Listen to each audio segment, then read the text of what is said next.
And I did. I came out of it really believing myself. It was such a loving gesture. He's like, Sarah, I'm forcing you to do this because I know how much you've helped me, and you know how much you've helped my sister. Like I would put all of our voices. It just makes sense. Oh yeah. Makes so much and he's like, I don't know what you're doing. He goes, you're spinning your wheels in every other fucking direction except this direction. And I was like, I don't know what. At least you know. Yeah, the blockage I think was, I think it really came down to like being sane. I could have been misunderstood my whole life, which that ties into the family drama that like came up yesterday, and all these, which that was stuff that's been brewing since 2020, and you see the full circle. So that's why things take forever. Cycles are long winded. So things that are just now closing out with that, which I think is also related to the timing of me being on a platform where I can be a little bit more long-winded with my story times. Both stories come back to challenge you while you're taking the first step.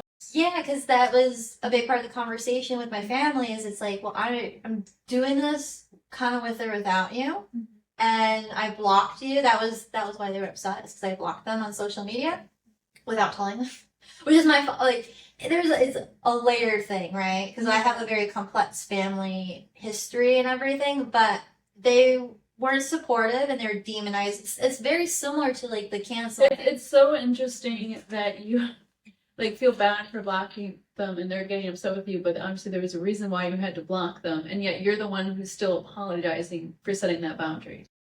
I just want you to take a moment. Like, do you hear this right now?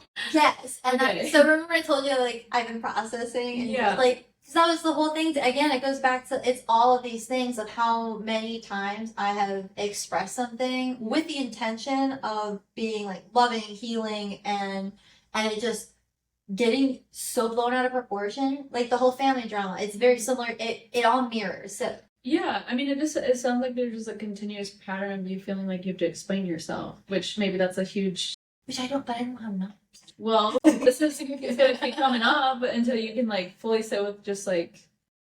I said what I said. The courage should be just like, if you're not truly like harming someone, or like you're not sending them like bad, like you're not shitting on them, I guess, you know what I mean? You're just truly just shining your own light over here. You don't have to apologize for that or ask for them to see it. If they don't want to see it, they don't have to see it, but like you don't have to explain. Like it's the same thing with like the whole TikTok chaos that was in the same family. Like I think there is some kind of pattern connection there. And like like there doesn't have to be a disclaimer after you say something. Like it can just be like that is my truth. Mic drop.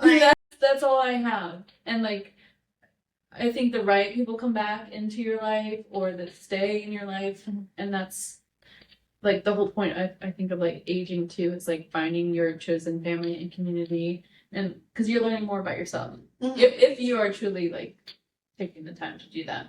But I do think these things are going to keep repeating, and it just drains you. It seems like it drains you every time you talk about it. You know, it never feels like it's like it's never going to be resolved because you're trying to control other people's responses, and you just can't.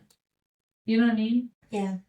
And that's because it ties into like the fear of not being successful for who I am. Because that's like, that's like the I guess the seed with my family is that you can't be who you are and be successful because of all these societal like reasons. I know my family come from a place of love, and that's what's really hard about it. And I think that's why I get so conflicted, because I'm like, I know in your own way, you love me. Yeah.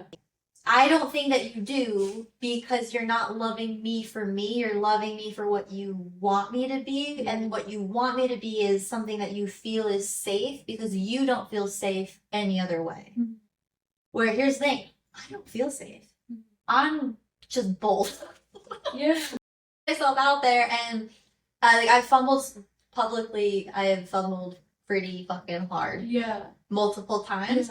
And like that's what like my family, because like they were like, well, you need an army of support. And I was like, yeah, you guys watched me fumble, and then you told me like I told you so, and you agreed with the internet. You weren't an army. You didn't have faith, and you were behind me. And it felt very much Braveheart. Like I felt like they were King Bruce, like when he took off. I don't know if you've seen Bruce. Yeah. Yeah, so you know when he finds out that it's his like best friend, and like he just like stumbles in the field. Like we rewatched that movie last year, and I like forgot that like just Mel Gibson, that look of shock on his face has haunted me through this whole thing, because that's like what it feels like in a lot of ways.